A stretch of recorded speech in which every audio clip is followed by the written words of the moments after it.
All right, and we are live. Good evening and welcome everyone to the, I would like to call the City Council special meeting of December 20th, 2021 to order. These meetings are being held remotely due to the ongoing novel coronavirus pandemic. You can watch the live stream in a couple of ways. You can go to the city's YouTube channel at bit.ly/Longmont YouTube Live, or you can go to the longmontpublicmedia.org/watch. Or another way is Comcast channels 8 or 880. Can we have a roll call, please? Absolutely. Mayor Peck is clearly present. Looks like we lost Councilmember Waters for just a moment, so we'll call on him last as he rejoins the meeting. Councilmember Hidalgo-Fahring? Here. Councilmember Martin? Here. Mayor Pro Tem Rodriguez? Here. And here comes Councilmember Waters back in the game. Yeah, here. Sorry. Very good, no problem. And Councilmember Yarbrough is not present, at least not at the moment. Okay. So, Mayor, you have a quorum. Thank you. The Councilor Waters, would you mind leading us in the pledge? I wouldn't mind at all. Thank you. I pledge allegiance To the flag. to the flag of the United States of America and to the republic for which it stands, one nation, under God, indivisible, with liberty and justice for all. Well, that was interesting. So a reminder to the public, anyone wishing to provide public comment must watch the live stream of the meeting and call in only when the chairperson opens the meeting for public comment. Callers are not able to access the meeting at any other time. The toll-free call-in number is 888-788-0099. Please write down the meeting ID, which is 810-4225, and I can't see the rest of it, 9162.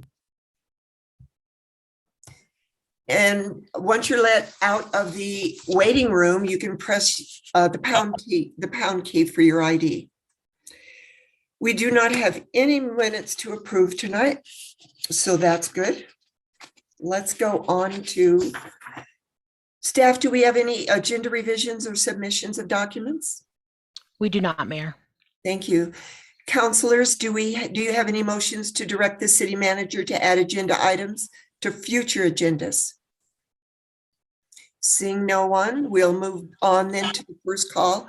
Public invited to be heard. So there you go. There's the number. Call 1-888-788-0099. I can't see that screen again, but hold on. I will find it. 0099. Write down the meeting ID of 810-4225-9162. You will be entered into a waiting room and will be called on to unmute and press the pound key when you are called on. Let's take a 5-minute break while we get everybody logged in.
Mayor, we are approaching the 5-minute mark. Right now, I am not seeing any callers in the chat. Great. Dallas, would you mind leaving it open for about 3 or 4 seconds after 5 minutes? Yeah. Thanks. Yeah, absolutely. Let's see if we can get some stragglers. Yeah, sure thing. I'll leave it open for another 45 seconds. Great.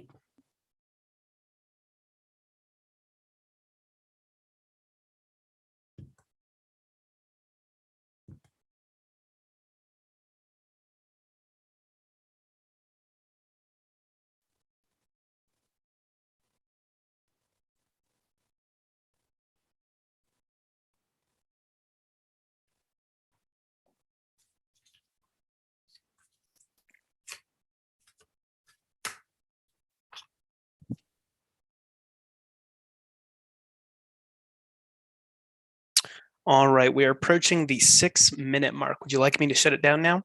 Yes, please. Okay, thank you. Yes, there are still no callers in the queue. Okay, thank you. You know what I missed was to get our city manager's report. So sorry, Harold. So if you're ready.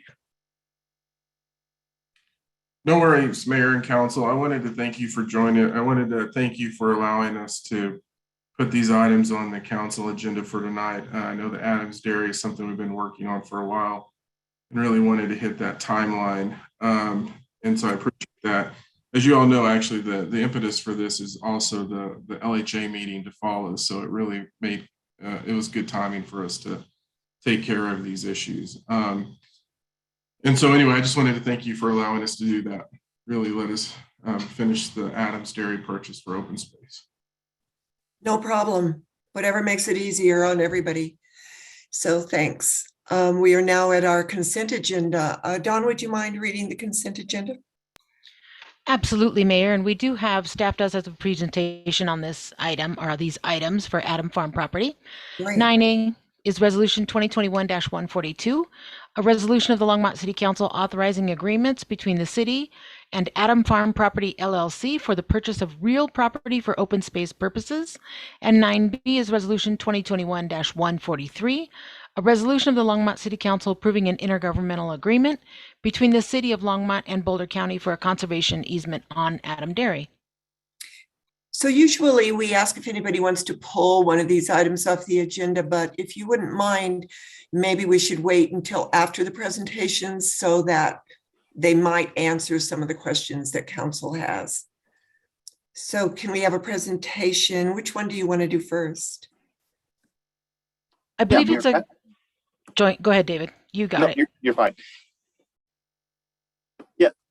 Good evening, Mayor Peck and council members. David Bell, Director of Parks and Natural Resources. And the presentation this evening really is on the Adam Dairy. And like Harold, I just want to thank you for giving us the time to present this to council. It's been a project that has been in the works for quite a while. And for me, it's been actually over 2 years working on this project. For others like Dan Wolford here who's with me this evening, it's been much longer history than that. So I will try to move through it pretty quickly. I know you have other things to do this evening, but staff feels this is like an exciting opportunity and a great project. I just want to share some of those highlights with you. So Don, that first slide. Great, so this is the Adam Dairy. And if you go to the next slide.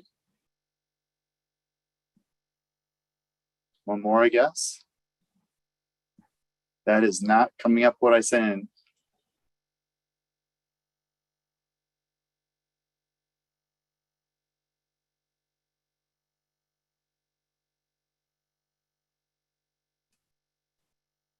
Unsure what the problem was, but I'm going to try reloading it. 1 second. Okay.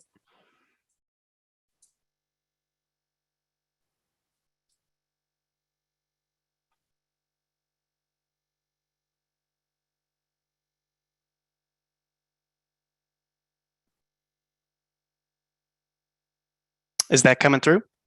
We got some slides there, but if you can back it up to the beginning, that'd be great. Sure thing. All right, thank you. So again, for me, this project goes back to 2019 when council directed staff to negotiate with the Adams family. But again, this has been a property of great interest for a while for others like Dale Rademacher and Dan Wolford who are on the call tonight. So next slide, please. Just wanted to kind of remind council and others where this property is at. And if you look at where Union Reservoir is right in the middle of the city off to the west, it does feel like it's kind of sitting out there to the east quite a ways. But as we zoom into the property, we'll start talking about it a little bit more. Next slide. Let's keep trying. Great. Couple of housekeeping points too that make this property a little bit unique that I wanted to cover before we go to some of the really open space values of the property. This is an agricultural property, and the family that has had this property, and there should be a slide before this, Dallas, if you go back one. Yeah, it is on the PowerPoint, but it is not coming up in the presentation view. So I am going to load it in the non-presentation view. Give me just a moment.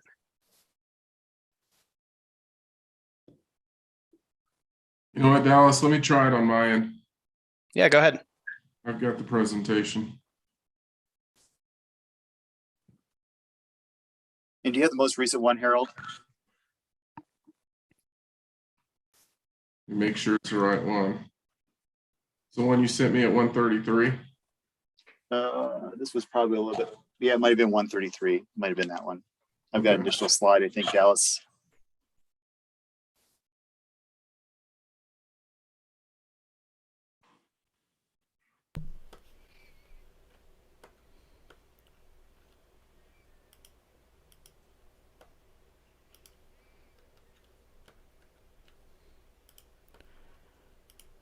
Are you seeing it?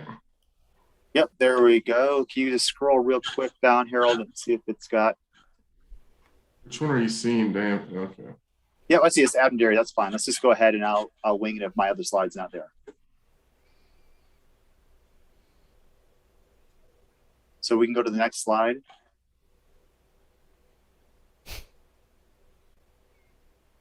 Harold, are you able to run that? It says it's running. Okay, I should be able to do it in this screen, so I'll try taking over. It looks like it's working for you, so just a second. All right, we seeing this slide okay? Yes, so very good. Thank you. I'll get myself back to speed here. So we saw kind of where this property sits, you know, to the east of Union Reservoir over closer to the state park.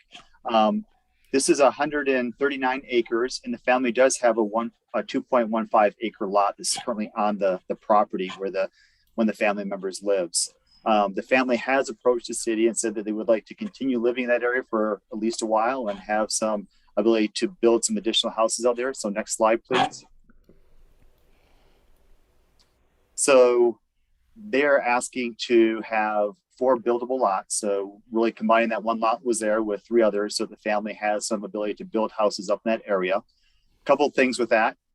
We will allow them to do that in this transaction, but we will be providing a conservation easement over. So we won't end up with large houses that aren't consistent with the property. We won't end up with commercial properties. So the city will maintain a conservation easement over those 4 lots. So we have buildable lots, but it will be consistent with the surrounding areas. This property has also been annexed into Firestone in the past. So the family will have to work with Firestone to have those lots carved off. Once those lots have been subdivided, that will leave the remaining property, which is going to be about 136 acres that will then be purchased by the city. Next slide, please.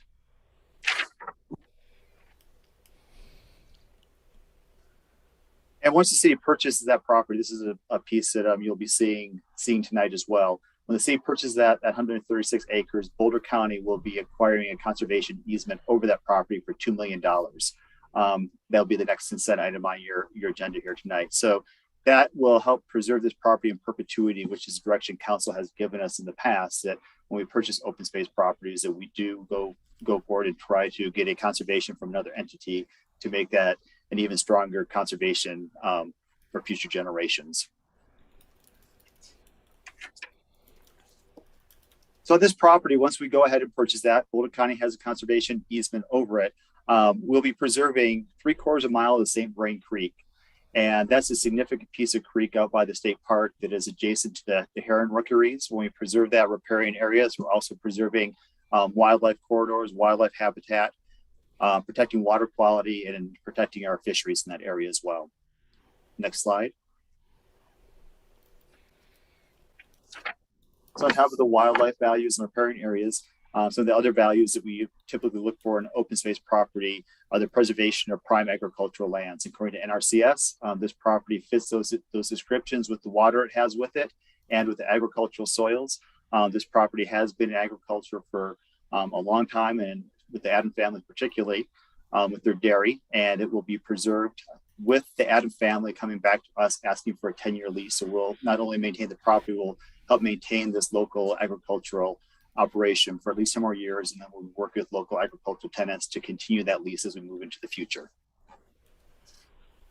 And as you can see from the backdrop there, you see up in the distance, you do see some homes and houses and stuff, but that distance provides that buffer. There's just, again, one of those open space values we're always looking for is how we continue that buffer around our community. Next slide. This is from the state park over by I-25, looking over across the Adam Dairy. So again, you can see that's a significant amount of land that's being preserved in agriculture with those wildlife values and preserving that community buffer around us. And I think if you looked at most open space acquisitions we bring to council, if you look to riparian habitat protection, wildlife, agricultural protection, buffers, and scenic views, a lot of times that's kind of enough to say, this is a great acquisition, we'd like to move forward with it. But in this case, we have a little bit more. So if you go ahead, go to the next slide, please.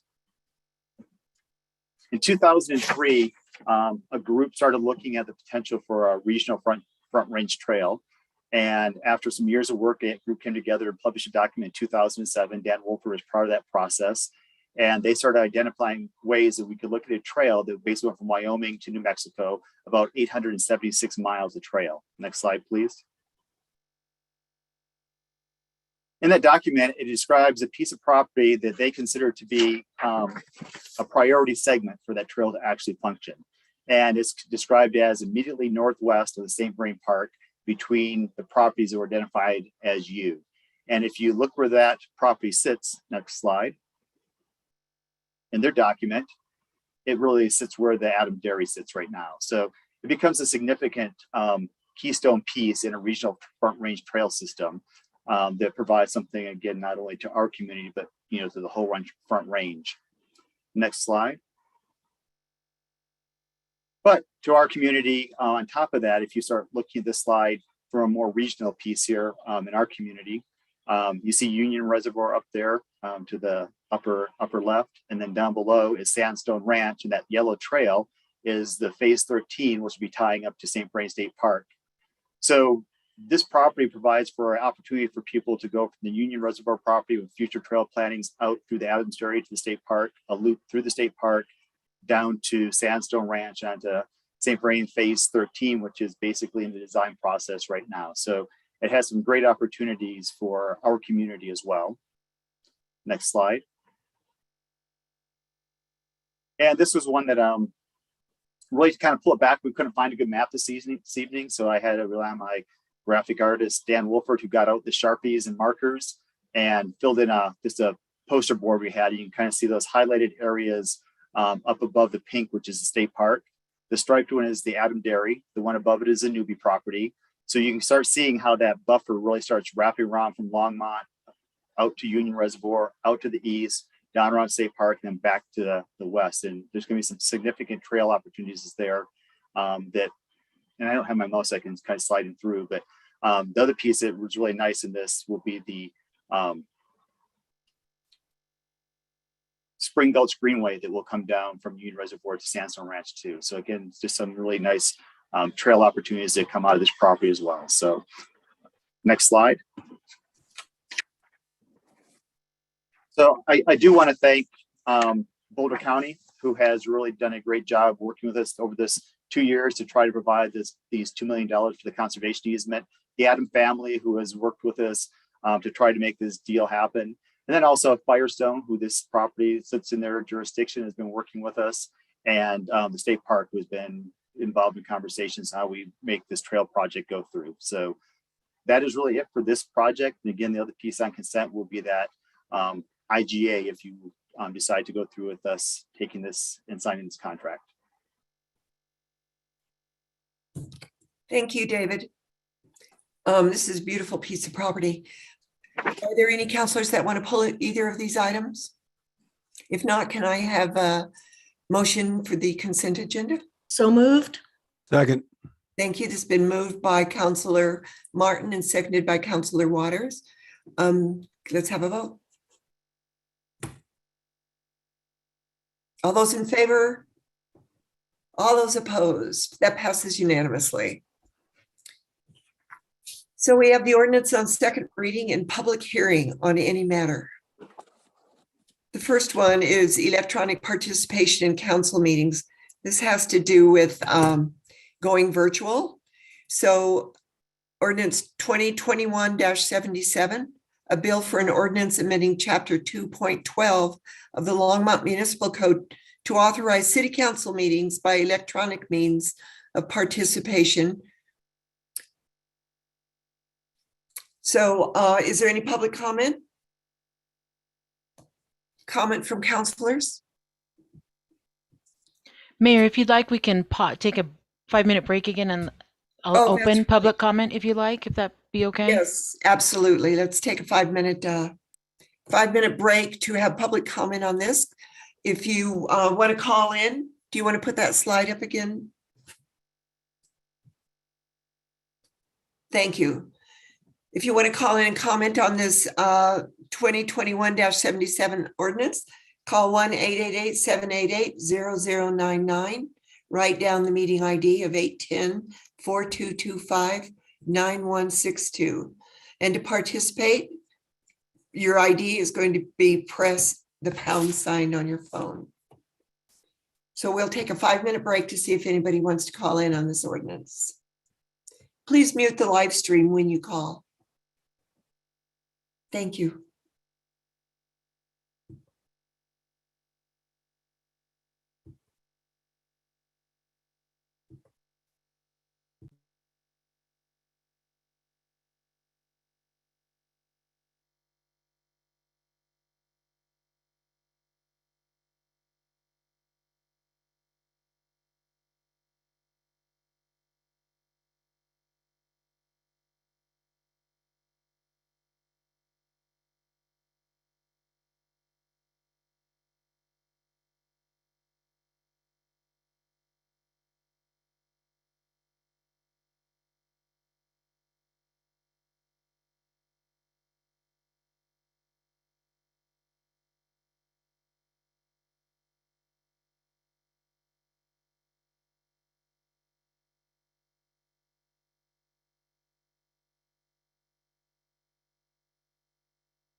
Mayor Peck, we are coming up to the 5-minute mark. Currently, there are no callers in the chat. Let's give it a couple of seconds. Dawn, did Shiquita call in? I saw a number. That was a staff member confirming that the call-in was working. Oh, okay. Mhm.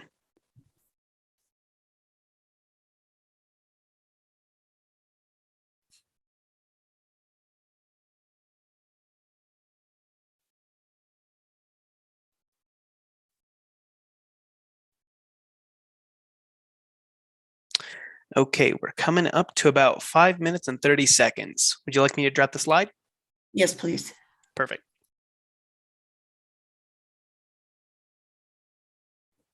We still have no one in the waiting room. There is still no one in the waiting room, correct? Let's go ahead and lock it. Sounds good. And I would like to say for the record that the consent agenda passed with Councilwoman Shiquita Yarbrough absent. So it passed 5-1. 5-0 5-0. with the Yarbrough absent. Yes. Correct. Thank you, Mayor. It has been such a long day. I understand. Sorry. All right, since that we don't have anyone calling in, we have one more ordinance, amend the council rules of procedure to include Rule 25.2, electronic participation for meetings. I apologize, Mayor Peck. This isn't an ordinance, actually. It's an instruction. Mayor Peck, if I may, sorry to interrupt. Dawn Quintana, City Clerk. We need to go back to Ordinance 2021-77 and we need open the hearing and close the hearing, although there's nobody here, and then do a vote. Okay, I close the hearing to the public on 2021-77. Do we have any comments from council? I'll move ordinance 2021-77. Thank you. I'll second it. Okay, that's been moved by Councilor Waters and seconded by Councilor Hidalgo-Fahring. Can we use the raise hand signal here, and everybody, all those in favor, raise your hand.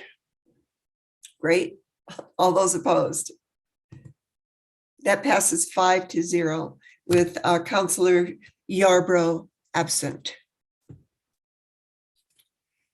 So now we're going to amend the council rules of procedure to include Rule 25.2, electronic participation for meetings.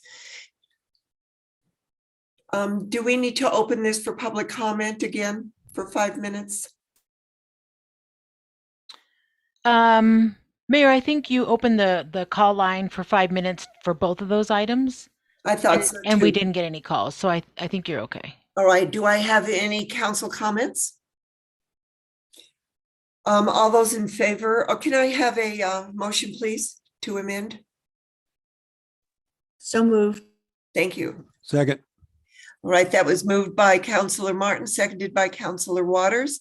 Let's vote, please. All those in favor? All those opposed?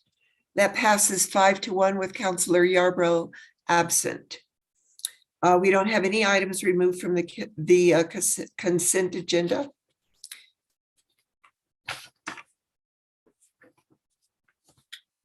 We're going to finish this meeting and then open it again for the Longmont Housing Authority meetings. So there was no final public invited to be heard. I'm wondering if Harold, did you have something?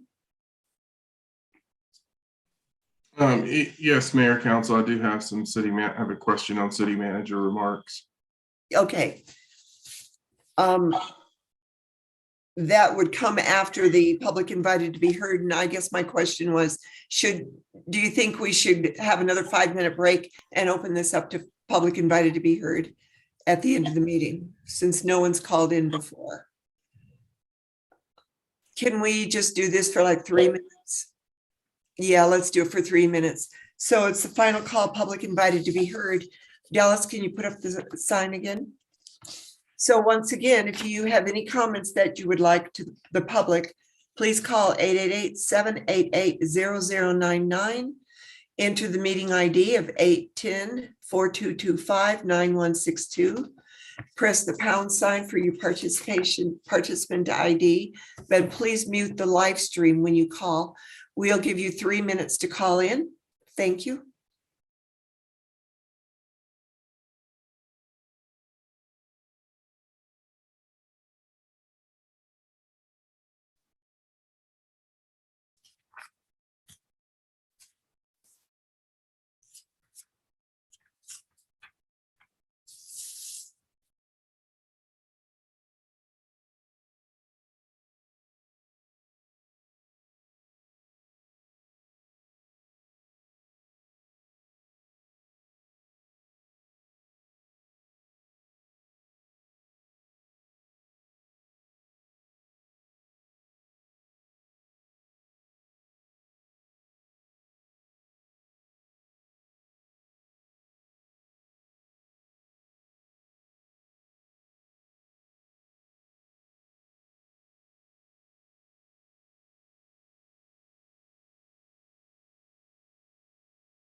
Mayor Peck, we are coming up at about 3 minutes. The meeting wasn't immediately unlocked, so if it's okay with you, I'm going to give it another 30 seconds or so just to ensure that people have a chance to call in if they missed that initial one. Thank you. Yes. Thanks.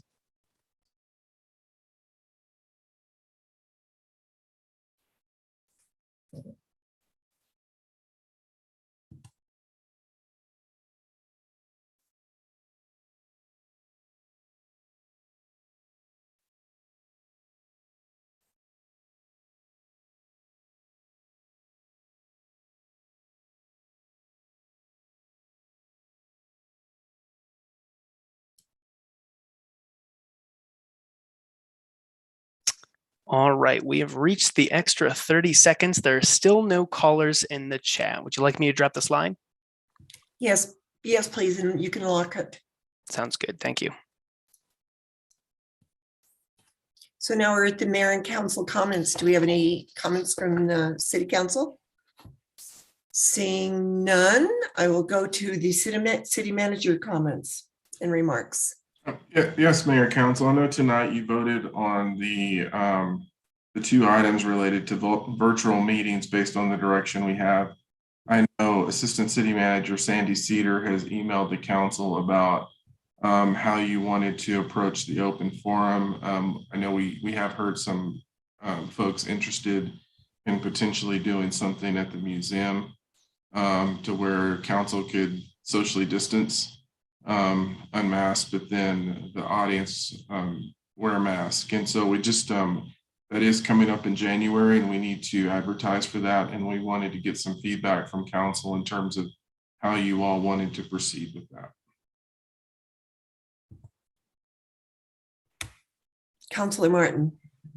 I'd just like to say I am in favor of that plan. I think it's important that we have at least some face-to-face time, and the occasion when we have a dialogue is probably the best time. Also, it would mean that hearing impaired people could see us speak. Councillor Waters. Yeah, I agree with Councilmember Martin. I do. While I favor what we've done with virtual meetings, I do think if we can be in the museum with us distanced on the stage and participants distanced enough in the auditorium so that, you know, we would reduce risk, I think that would be a good approach. Do we have any other comments? Councillor Hidalgo-Fahring. Thank you, Mayor. Yeah, I agree with what's being said so far. I would be all for in person open forum if we could have the museum space.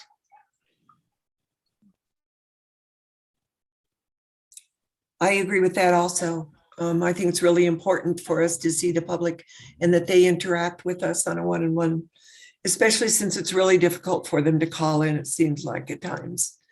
So do you want to vote on this, Harold, or just instruction?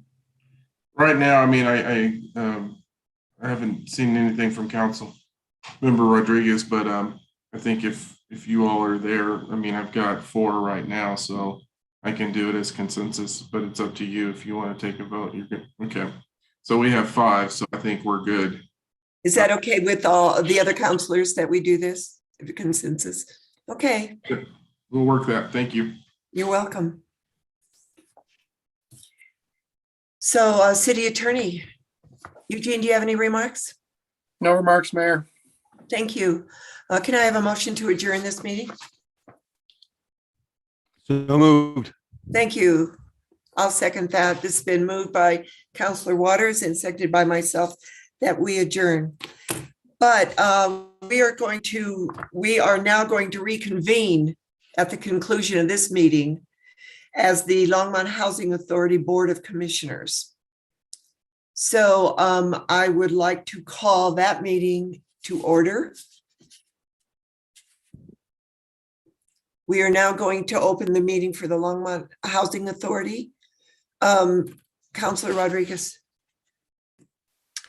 Thank you, Mayor Peck. I do believe we do need to take a vote on that, but I mean, I'm sure we'll all vote it in, but just say, I'm pretty sure we do need to take a vote on that adjournment and reconvening. Okay. All right, can I have a motion to reconvene as the Longmont Housing Authority Board? So moved. Okay, second. Were you going to second that, Councillor Waters? Okay, it was moved by Mayor Pro Tem Aren Rodriguez and seconded by myself that we reconvene as the Longmont Housing Authority Board of Commissioners. All those in favor? Opposed? That passes unanimously. So I am going to turn this over to Harold Dominguez. If I sound a little unprepared, it's because I did not get a script of how we were going to go through this tonight. So I am a bit winging it from the PrimeGov portal. So City Manager Harold Dominguez, are you going to be the one that is going to run this meeting? Thank you. As the director of the Longmont Housing Authority. Yes, Chairman Peck and commissioners. We're going to start off with item A, review and approval of the 2022 property and agency budgets. And so on that one, you all may remember that we presented that information to you. Based on some questions from Commissioner Yarbrough, we held that budget. I did have the opportunity to meet with her and go over those questions as we were moving forward. She is texting me. I think there's something happening going on, so she's probably not going to be able to join tonight, tech-wise. And so what I wanted to kind of go over with you is our conversation in terms of what were really those issues that were brought forward. And in order to do that, I'm going to share a screen with you all. And can you all see the spreadsheet? And so really what happened is, and if you want, I can show the PowerPoint that I had before, but you saw where we had the budgets for each one of the properties broken down into their respective components. So up here at the top, you saw one for Aspen Meadows Senior Apartments, Aspen Meadows Neighborhood, and these are all attachments in your packet. And then Briarwood, and each one of these components that were directly related to the Longmont Housing Authority. Really where the questions came in was not so much in terms of the totals, but a question that she had based on her experience with the Housing Authority in the past is really looking into wanting to see the detail within these categories. And so as you can see, that is, if we're following Aspen Meadows, you can see the rental income broken down in terms of detail, where we have the total rental income. We also have some other smaller income amounts to have the net income, grant income, and then when we go down to the total income, and again, that's different depending on each one of the budgets. And this is in your packet as well. Then we get into the administrative component. And so we have administrative salaries, legal expenses, and then moving into the other administrative expenses. So you can see here on Aspen Meadows Senior Apartments, a management fee. That's really what that Aspen Meadow pays into the Longmont Housing General Fund that we utilize, correct? Kendra and Kendra Daniels is here too. I'm gonna ask her to turn her camera on because Kendra is really the financial whiz on all of this and pulling all of this information together. So Kendra, can you turn your camera on? Yeah, my camera's on. All right. Yep. And so you have the management fee, and then as you move in, miscellaneous admin expenses, and that's pretty straightforward, where we have the total admin cost. Then we get into tenant services. And I think this is what really was the crux of some of the questions. So in this case, in Aspen Meadows Senior, you can see that there's very little in tenant services. But if you slide over here to this category, you can see where there's, and I've got a slide up, that's the suites. And you can see where there's $88,613 in tenant services. And so I think that's what was driving some of the specific questions in this. And what that really gets down to is there are three properties where we're required to provide supportive services, the suites, the lodge, and the Hearthstone. And so that's where you will see those numbers come into that tenant services, and that's where we actually provide, we're providing services to the residents of those communities. That's really the way that they were funded and built and some of the requirements. So the suites, that was in their structure. And then because the lodge in Hearthstone is a 202 property, that's a requirement that HUD has placed on that property as well. Kendra? Hey, Harold, before you continue on, sorry, I just wanted to mention that Councilmember Yarbrough is available to join us. So if you want to just hang on for 1 second, we'll get her in the meeting. It is unlocked at this point, so she's gonna jump in and then you can continue. Thanks. Okay, good. I'm glad you all got that because I'm trying to. Yeah, you're presenting. Yeah. Okay, hang on one moment. We'll get her all situated. And then Harold, if I might interrupt as well, Mayor, do you not have an agenda for this meeting? Can I send you something that would help you? Because it looks like we skipped minutes approval and a couple items. Oh. Oops, you're muted, Mayor. There you are. I'm copying it out of the Prime Gov. Let me just shoot you an email real quickly with it. Let me save you a moment. I'll just email it to you real quickly. Thank you. Mm-hmm. Oh, you know what, Dawn? I missed it too. Yeah, I was just getting ready to say we want to go back and. Do you want me to email it to you, Harold, as well? I've got it. I can. Okay. We can go back and get that, can't we, Dawn? The minutes approval? Sure, we can go back to that. We just need to make sure we go to it at some point. No.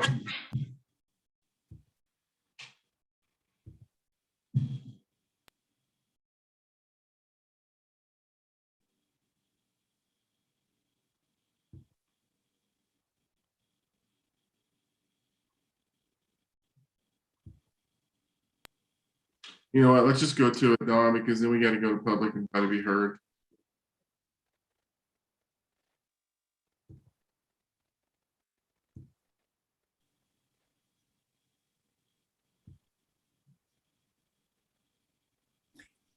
So let me just start this over. I apologize.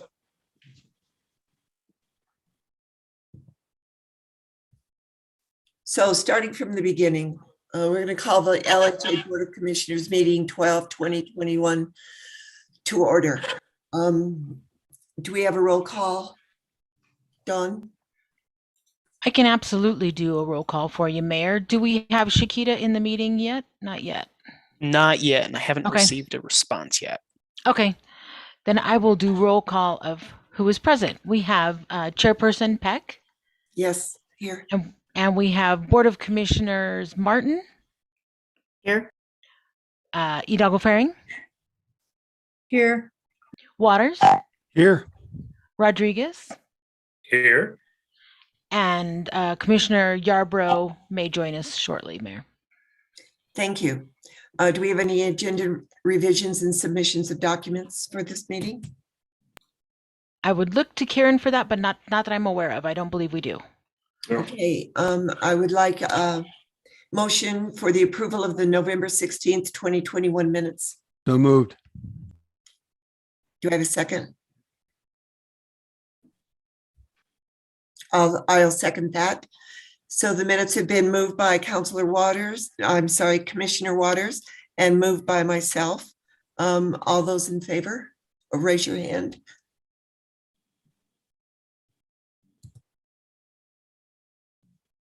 Okay, that passes 5-0 with Commissioner Yarbrough absent. We now have public invited to be heard on this, 3 minutes per speaker. Do you want to, oh, there we go. The toll-free number again for this is 888-788-0099. The meeting ID is 810-4225-9162. If you would like to call in, please mute your live stream. And the time limit for this will be 3 minutes per speaker.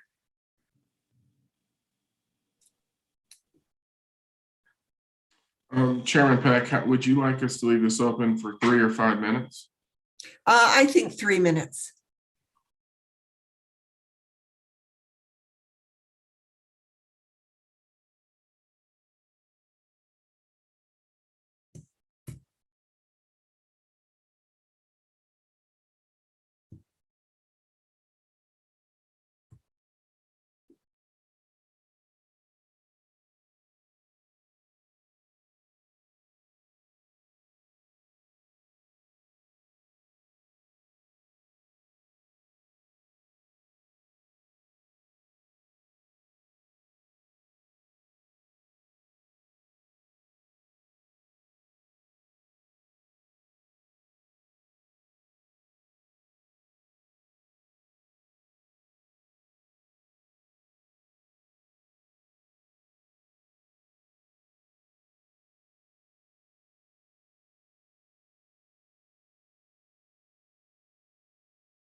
Mayor Peck, we are about 15 seconds out from the 3-minute mark. I am seeing no callers currently in the chat.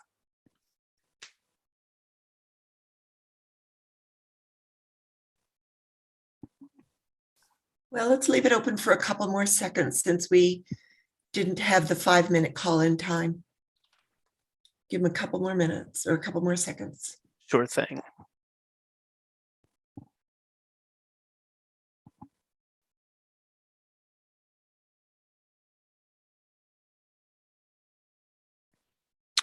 All right, Mayor, we're coming about to 3:30. And just so you're aware, Shiquita did message me a little while back, but I haven't heard from her since. So still trying to get in contact with her. But yeah, we have no callers as of right now. Okay, thank you. Go ahead and take down the screen and, well, you already did, and lock the phone.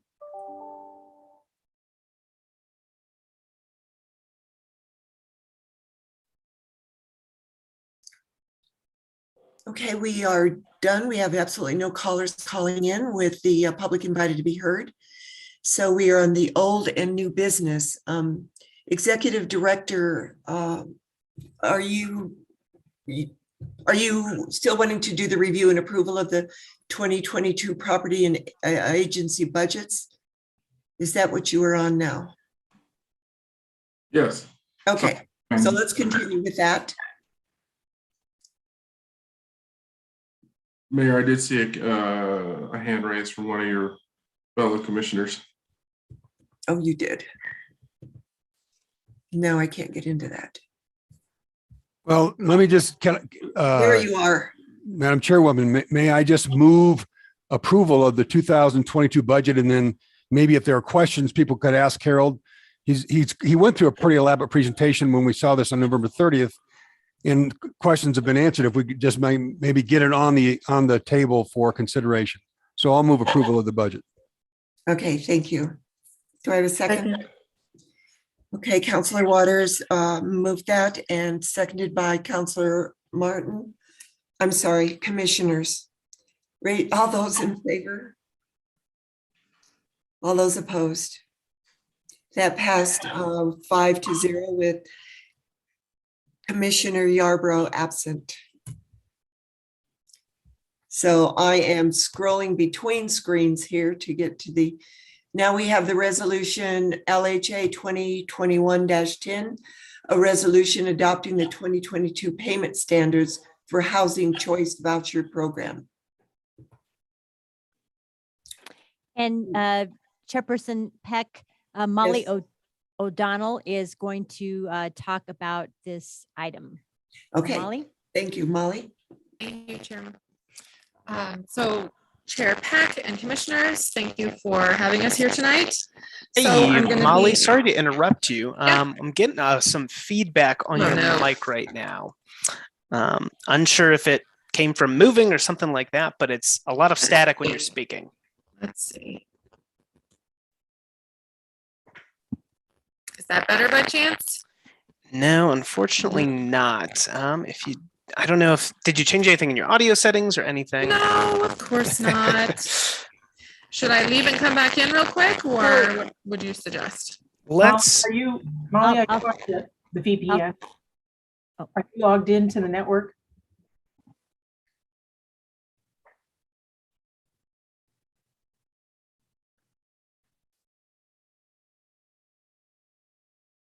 I am on VPN. So you're connected to the city's network. Is that what? Yes, you're correct. saying? Do you need to be for this presentation? I can turn it off and see what happens. Can you do that? Aren, were you about to mention something as well? I was going to state that I would take the lead if we do not resolve the static scenario. Okay, thank you.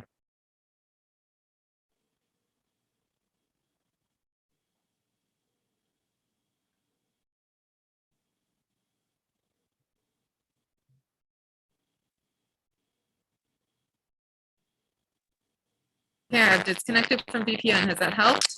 Unfortunately, no. We're still getting static on our end. I would go back into your audio settings and make sure that you can check original sound. Sometimes that will help.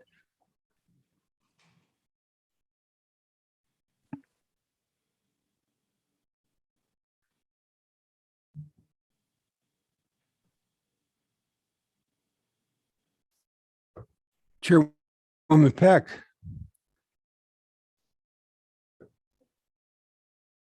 The memo that was included with the agenda was informative.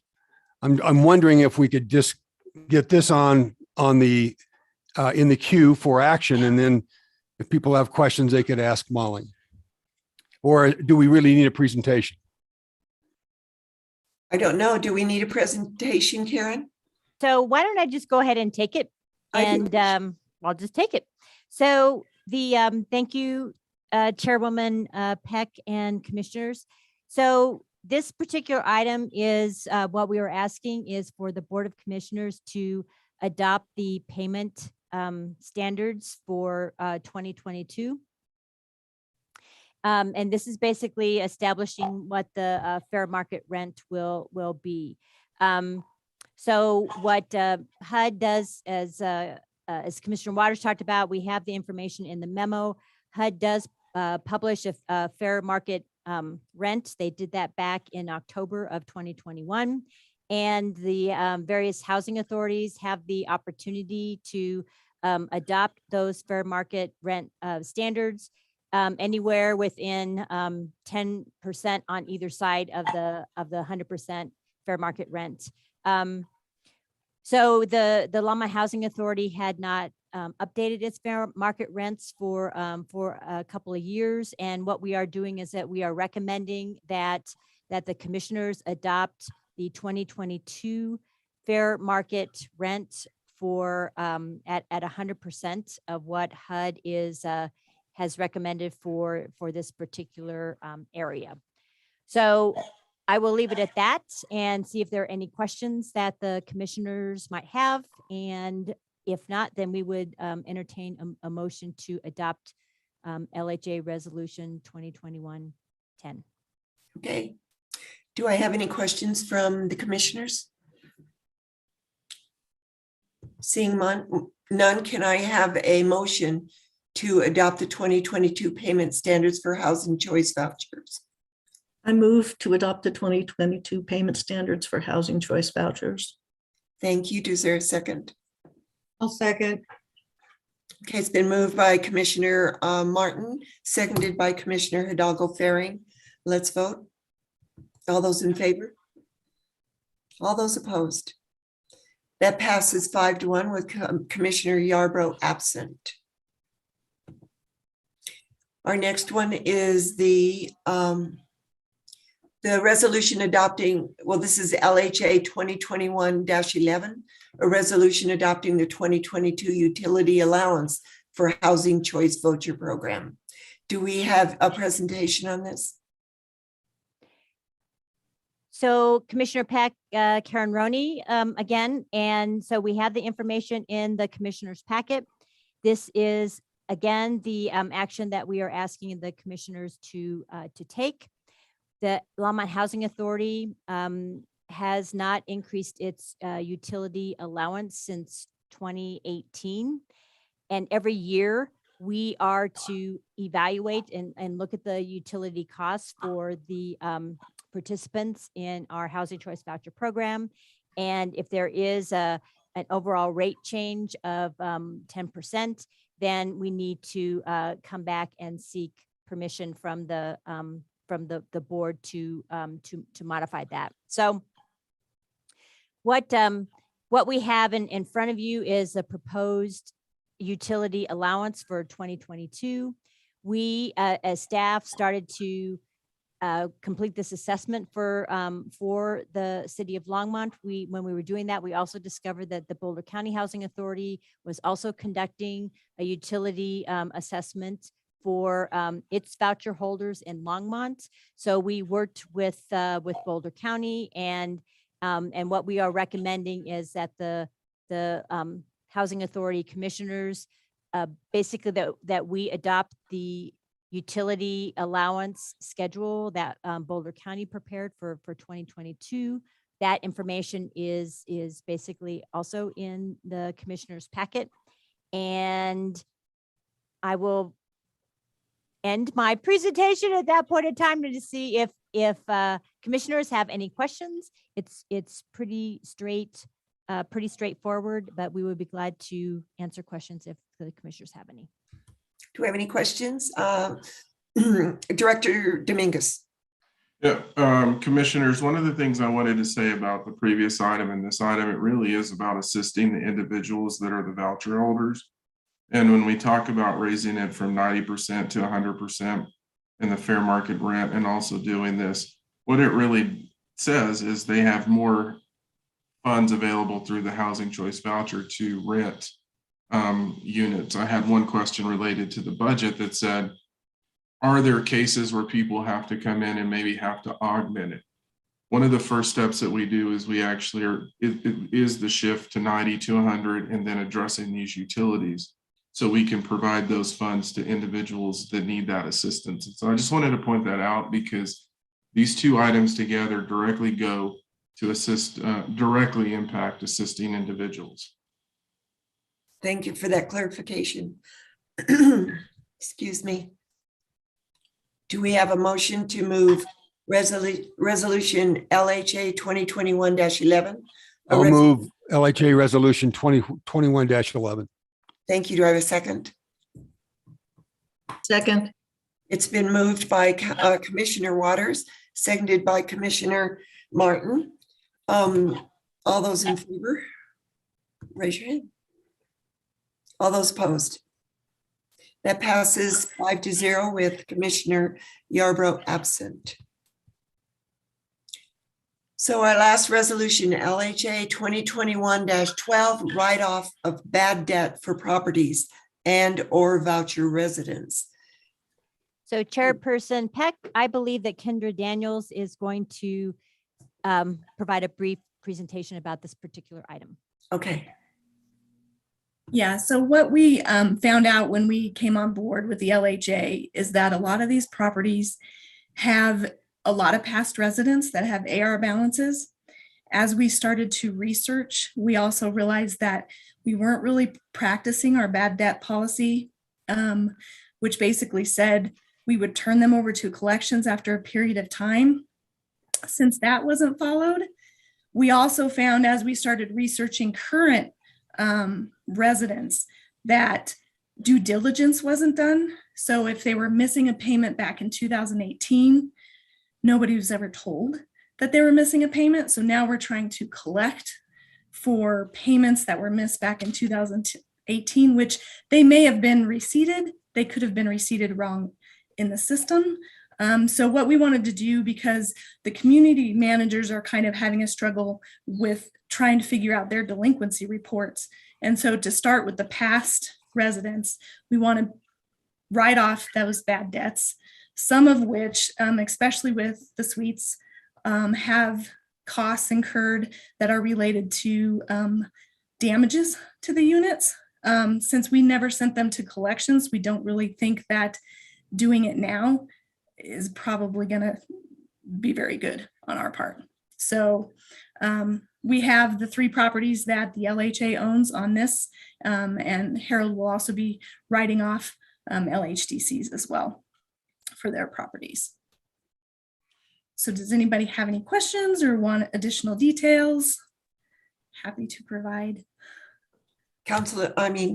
Commissioner Martin. Thank you. I just, for the public record, these tend to be small delinquencies. Am I correct? They're like no 6 months delinquencies or anything like that? No, it's small here and there. So like they're missing June 2018. They're missing, July 2019. So most of them are small, except for those units that sustained damage, which usually was related to meth. And those balances are anywhere from $4,000 to $5,000. It's putting those charges that the property incurred to fix the issue back on the tenant. Sure, and then probably the meth damage ones are not recoverable, so they need to be written off in any case. Yeah, I mean, they're old. So they're Yeah. past residents that have been gone for years. Thank you. Chairman Peck, if I may. So Kendra, most of these actually are really in the 2018 to 2019 timeframe, correct? Correct. And I think one of the things that I wanted, this is an opportunity to really talk to the commissioners about what we've been working on.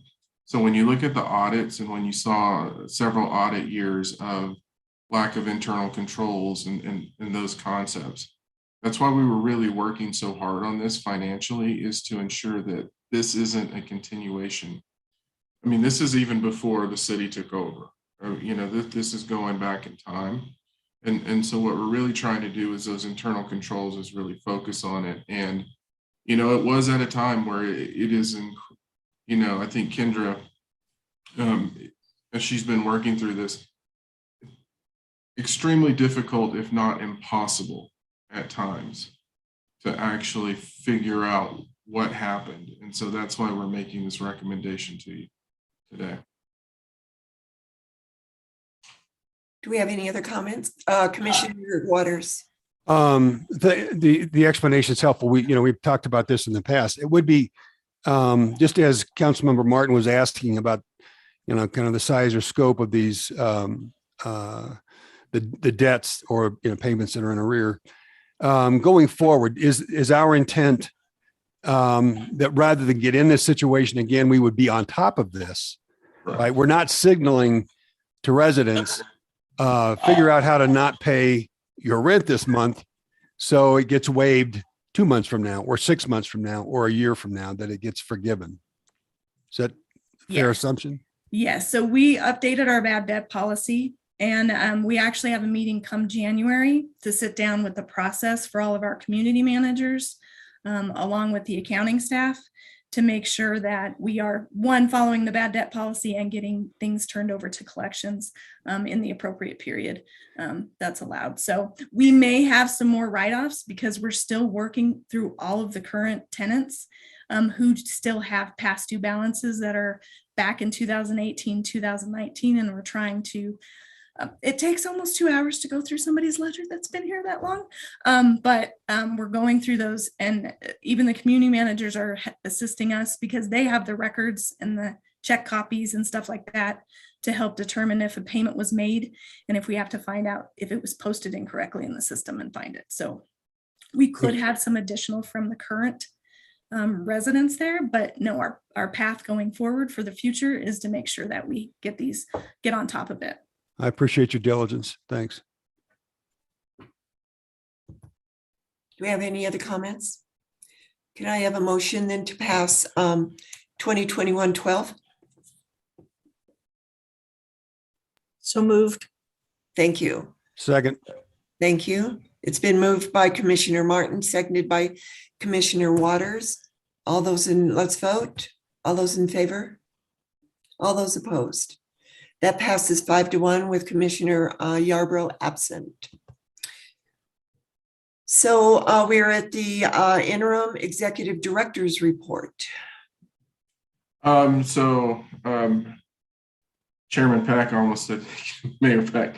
Chairman Peck and commissioners, I'm going to ask Lisa Gallinar to join us to give us the property updates and vacancy reports. Good evening, commissioners. Provided in your packet, the LHA occupancy and availability report. We're still staying stable, about 95% occupied, but I am happy to announce that this month alone, we've had 9 move-ins so far, with another 7 scheduled before Christmas. So hoping to end the year at our highest occupancy. Still have a couple units down for meth. Our problem is we're trying to find contractors to do them in budget. So those will remain until we can find some contractors that fall within budget and our assurance limits to get those renovated. Any questions on the availability and occupancy?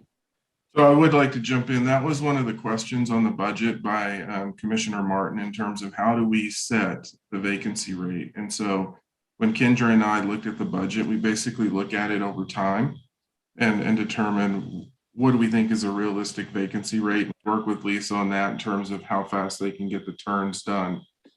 So most of that we actually set at about 96% in the budget, with the exception of the suites. And that really is a product of a couple of things. One, that we have project-based vouchers in there, and our partner on that side, it does typically take longer to fill those. Karen's worked on getting a process to streamline that. On the other side of it, obviously with these 2 vacant units and contracting costs in terms of meth remediation, that adds to time in terms of vacancy, but we're really now taking a real world analysis based on what we're experiencing in these units. So I wanted to jump in on this to say that's how we're calculating it when we look at each one of these properties. It's property specific. Do we have any comments from other councilors? So, do you have anything else, Lisa? Oh, I do have just the general property updates. You guys were provided a little over a page of just updates, but I just want to highlight a couple. This past week, we delivered 315 meals to our residents, just as an appreciation meal from LHA. The residents really received them well. We're really excited about them since we couldn't have our community dinners this year. So it was a nice day out. We've gotten a lot of thank you and nice gestured emails back. We did receive the grant that you guys accepted at the last meeting for the next 50, and we hope to buy the fire stops this week to start installing the last week of the year and the first week of January.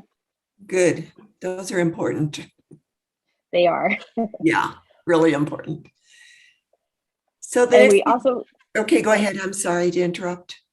Oh, no, go ahead. I was moving on. No, I want to hear what you have to say. Oh, I was just excited and announcing that we did promote one of our maintenance techs, David Joyce, into the lead maintenance position. He has brought a lot of experience to LHA, has experience with boilers, certified in boilers. So he's doing a lot of work that we haven't had to call contractors out, repairing carpets, doing a lot of appliance repairs. So we hope here in 2022 that our contractor costs go down with his promotion. Great. And he will be staged at Village Place. And then we did hire an HCV specialist, Ruby Ford, who started with us about 2 weeks ago.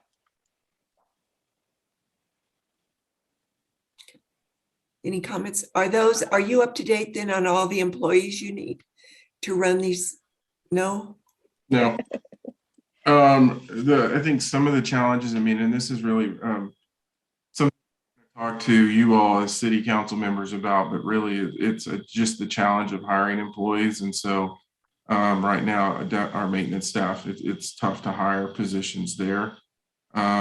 We've opened a few positions. So what we talked about is we're going to have an HCV. We're working to develop a process for an HCV compliance position. And so we're working through that. So we're seeing areas where it's difficult, areas where we're able to hire folks, but we're not fully staffed yet.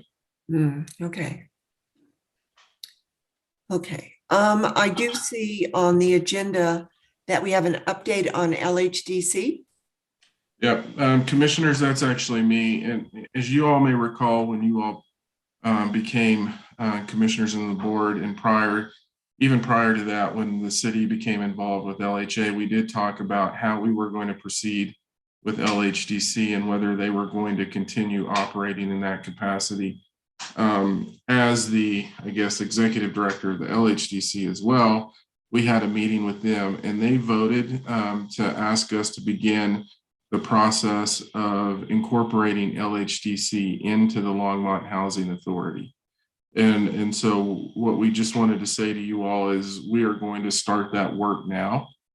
And so what that would mean is that it's depending on how long it takes, because there's a lot of legal documents that are in play, but it could take us a year to a year and a half to really get LHDC incorporated into LHA. So what does that mean? On the front end, when we did the Aspen Meadows senior apartment work, and we did the resyndication of that, that was an LHDC property that then became a property of LHA. Next year, we're going to do the resyndication on Village Place, which will also then shift into from LHDC to LHA. And then another LHDC property is the Lodge in the Hearthstone, and that's the HUD 202 property. And we're going to look at shifting that out of the 202 world into a project-based voucher component, which would then move to the Housing Authority as well. So at the end of the day, what we're really then left with is two properties in Spring Creek and Fall River, and then we also have the essentially the accounts, the bank accounts associated with LHDC that we would need to then convert into LHA so we can begin that work. So it's going to take Spring Creek and Fall River are going to be a little bit more complicated in that you're early on in terms of the agreement with the investors and the tax credit piece. And so we'll have to work with specialized legal counsel on that, as well as shifting the assets of LHDC into LHA. What I wanted to remind you of in this is that when we had the report done by Betsy Martins, this is one of the things that she mentioned is something we need to consider, because what it really does is create a stronger financial picture for a single organization versus having an LHA and an LHDC. If you remember, when we stepped into this, we were having budgetary challenges with LHA. Mm-hmm. There's no development. It's a similar situation with LHDC. So together, it's really a stronger unit and allows us to then work in that development world with really more resources available to us as we look to the future. Karen, do you want to add anything to that? So I guess the question for you all is, are you still supportive of us moving in the direction of consolidating the LHDC and LHA together before we continue moving forward on this? Commissioner Waters. Yeah, thanks, Chairwoman Peck. Harold, the reason LHDC was created, as I understand it, was that whole dynamic of development in one entity and then the potential resyndication when the time comes, property management being, management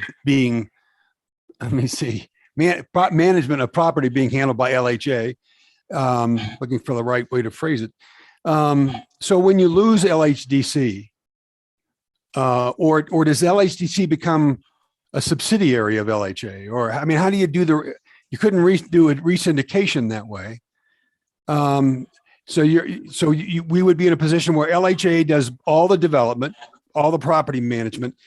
And when the time comes for resyndication, like with Spring Creek, and then, in 18 years or whenever that is, Fall River, how does that get handled?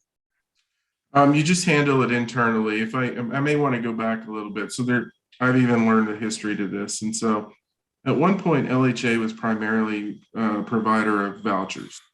And I think at one point, the community didn't necessarily want the Housing Authority building units. And so that was the creation of LHDC. Also at the time, HUD, based on how they approached it, really didn't want housing authorities to be in that role. Since then, they've allowed housing authorities to move into that role. And it's not unlike what you would see with Boulder Housing Partners or the Boulder County Housing Authority, where they go in and basically you're still doing the same structure. But in the way it's structured is you have separate corporations that sit here in terms of wholly owned subsidiaries of the Housing Authority or LHDC. And you would still be able to go through the same machinations in order to resyndicate and do the work that we're doing. So it doesn't hinder our ability at all to do that. So would that be the equivalent then of creating an LLC in a nonprofit world? Correct. When the time came for a resyndication? Well, you do it when you build it. So for example, so at the time of development. At the time of development, you do it. And so then it just holds. All right. Resyndicate with that. That makes sense. All right, thanks.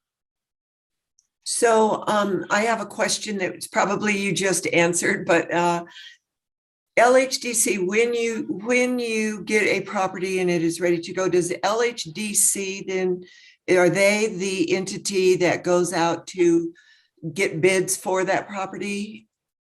Or does LHA do that for the construction of the property? So that is through, so I think the way it was constructed in Spring Creek and Fall River is the LHDC did that work. And so that's what they do in their environment. LHA is the manager. And that will continue even if we bring them in-house? No, so LHDC ceases to exist. Okay. So we would do that internally, but the example that I would give you is when you look at the Chrisman Development Project, what we're finding is that financially, if you can go out and find a development partner, you actually have to put less capital up front in the construction than you would if you were financing the entire project on your own. And so it gives you the ability to do more projects in that world. And so what we would be looking at moving forward is really finding development partners similar to the structure that we're working on at Chrisman 2. Okay. And creating that financial structure so we can build more units. They would then be the one to do it, but it wouldn't be LHDC. Okay, thanks for that clarification. Do we have any other comments on LHDC from councilors? So, Director Dominguez, are you looking for, this is hard to get used to. Are you looking for just a consensus to bring LHDC into LHA, or do you want a motion on that? Because I think we already made a motion earlier on to get to do that. I think you all did. I just want to make sure we're still on the same page. Okay. So Yeah. consensus would be good now. Do we all have a consensus? How about a thumbs up? Great, you've got consensus. Thank you. Okay, let me pull up this agenda. Do we have any comments from commissioners? No comments. Well, it looks like we need a motion to adjourn as the Longmont Housing Authority. I move we adjourn. Second. All right. It looks like Commissioner Martin and Commissioner Waters made that motion. All those let's vote. All those in favor of adjourning? All those opposed? We have adjourned as the Longmont Housing Authority. Thank you. Any last comments? Merry Christmas. I wanted to say that I am going to be gone starting tomorrow afternoon through July 20, I wish it was July 29th, through December 29th. And Mayor Pro Tem Rodriguez is going to be available, taking over anything. I will be available by phone and email. Everybody have a wonderful holiday. We've earned it.